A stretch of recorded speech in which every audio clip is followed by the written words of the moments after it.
Welcome all of you. Welcome to another video of Maths Made Easy. Okay, so the name of the channel has been changed from Animaths to Maths Made Easy, just in case you are confused about it. Okay, so here in this video I am not going to take up any topic, but I'm going to put down some points here, which I feel is you must know in order to do well in maths. Earlier also I have shared certain points which are necessary for maths learning. Okay, now here also certain points that are to be kept in mind. Now this particular video is not for students of I wouldn't say the ones who are going for board exams, but I would say this particular video is for the ones who have just entered middle school, that is from 8th standard, and they, no matter how hard they try, they feel they are not being able to make it. Okay, so it is for them. So where are they going wrong? Okay, so few of the points that you might find them to be useful. Let me know if you really find them to be useful.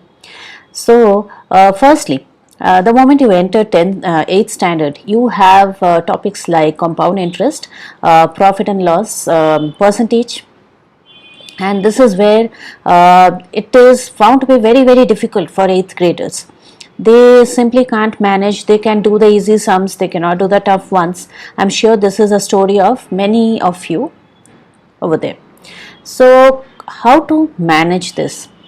Firstly, there a big percentage of students who aren't doing well in maths tend to remember patterns. Okay, they give it a very hard try. They will try hard to remember patterns rather than understanding concepts. That is one thing. Like I'll give you an example of, supposing your teacher finds the cost price or the selling price of something, so you just try to follow every step. Okay, after finding the profit, she went for the profit percent. So you absolutely have no idea of what profit percent is. You are only trying to copy the step-by-step method that your teacher had done in school. Okay, so that is where you start becoming little weak in maths. Okay, you should not remember patterns. And now what happens if a sum comes which is not exactly the type which your teacher has done or your tuition teacher has done? They have deviated the sum little bit. You cannot do the sum in the exam. Okay, so that is where you start lacking. So my first request is, don't try to remember patterns. That is not going to help you. The second thing that is very important is, the moment you see percentage and you see profit and loss and compound interest, simple interest, you are trying hard to remember the formulae. Okay, you try hard to remember the formulae, which is, to some extent it is good, but then you are trying very hard to remember every type of formula that has been given in the book. Like, I'll give you an example of simple interest. Simple interest sums, there is one main formula, which is I is equal to P into R into T by 100. But then you tend to learn R is equal to simple interest into 100 by R into, by T into P. Then you learn P is equal to simple interest into 100 by R into T. So you are learning all the four types of formula that has been given for P, that has been given for T, that has been given for R, and also I. So where you could have easily made it with one simple interest formula, you are trying to learn up four and unnecessarily increasing your burden. So you are so don't make it a habit to learn up formula. And formula is one thing. When you learn too much of formula, too many unnecessary formula, you cannot do your compound interest and your profit and loss chapter well. That is, you might be very surprised when you hear this, but then that is the fact, because the moment you see the sum, you are trying to look for a scope to use your formula, because you have come prepared with about 6 formulae from home. Now you are trying for a scope to, where to substitute what, and trying to fit the sum into a formula, into one of your known formulae. So that is, rather than understanding what is happening in the question, it is this, uh, method which is the drowning factor.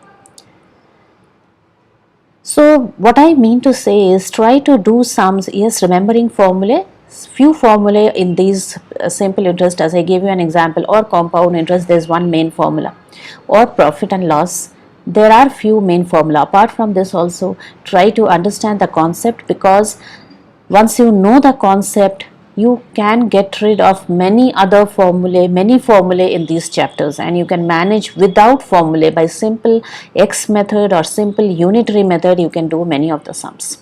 Okay. Secondly, what you should keep in mind about this.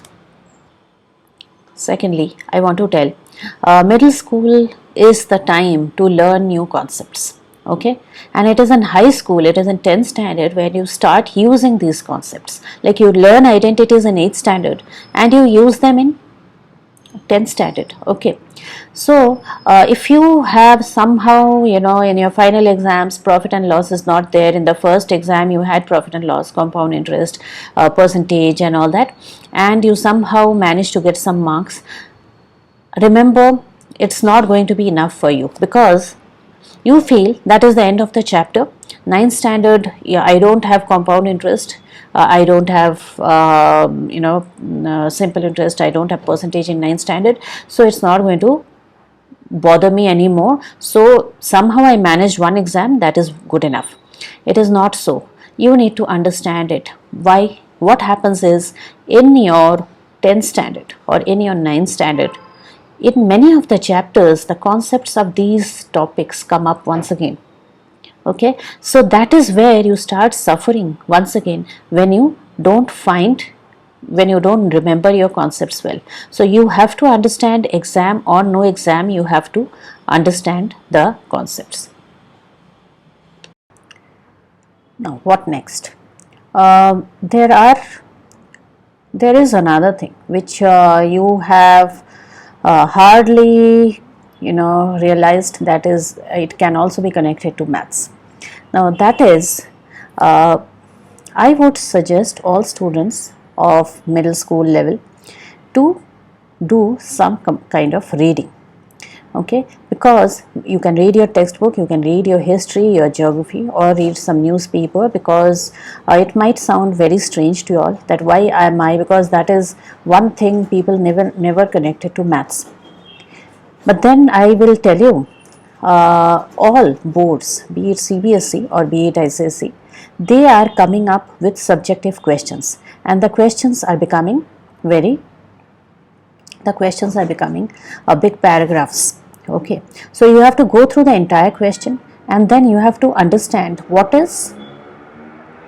they want to say. You have to understand the question in a very short period of time.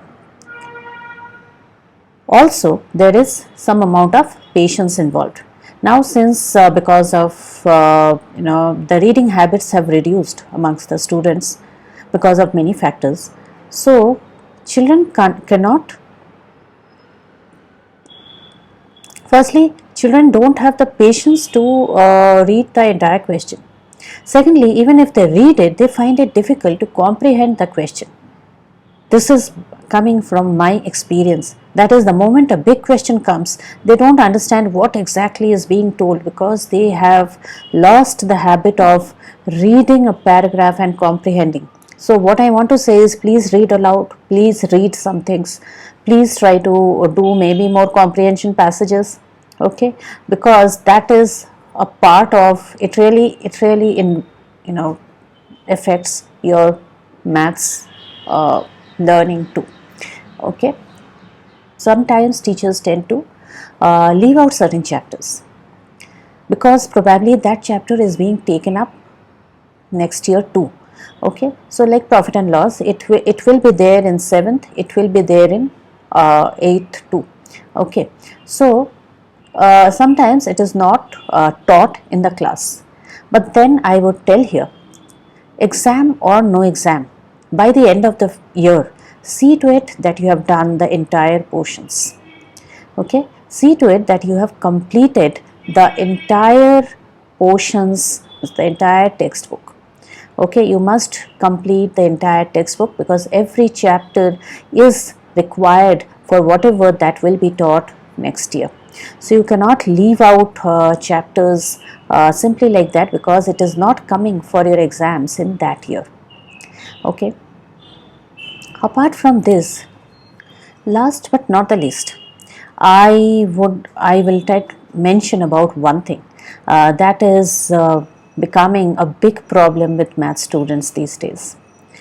The problem is you start with your maths exercise and you get stuck in a particular sum. It happens with everybody. It has happened with your maths teacher as well.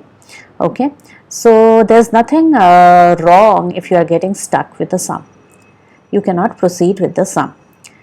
Your next move is to open Google and check for the answer. You might be getting the answer at that moment, so you maybe understand the sum also and you do that sum for the time being. For the time being, it helps you, but it is destroying your capacity to think and your capacity of problem solving. Okay, I hope you'll agree with me.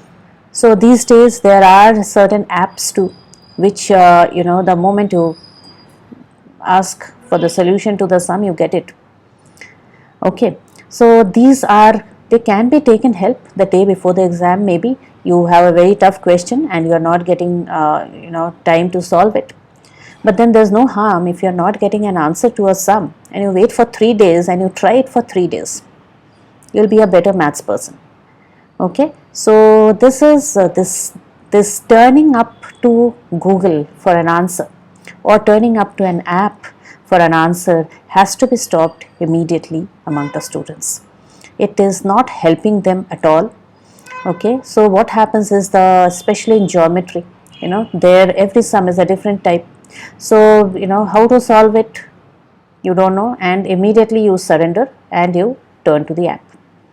So that is what has to be stopped. So I think I've been able to put across few of the points which I feel really affects maths learning. Okay, and so you will also agree, you must be agreeing with me to a very large extent on these points. Okay, so let's meet in another video. In the next video, I shall be taking up how to improve your science marks. Okay, what is going wrong in science that you are not scoring well in science. Okay, if you have liked the video, do not forget to like, share and subscribe. I have posted videos on how to improve your maths marks earlier too. I'll put the links because those have some other different points. So I shall be putting the links in the description box. You can take a look for some more points, more very important points, okay, in those videos. Thanks all of you. Bye then.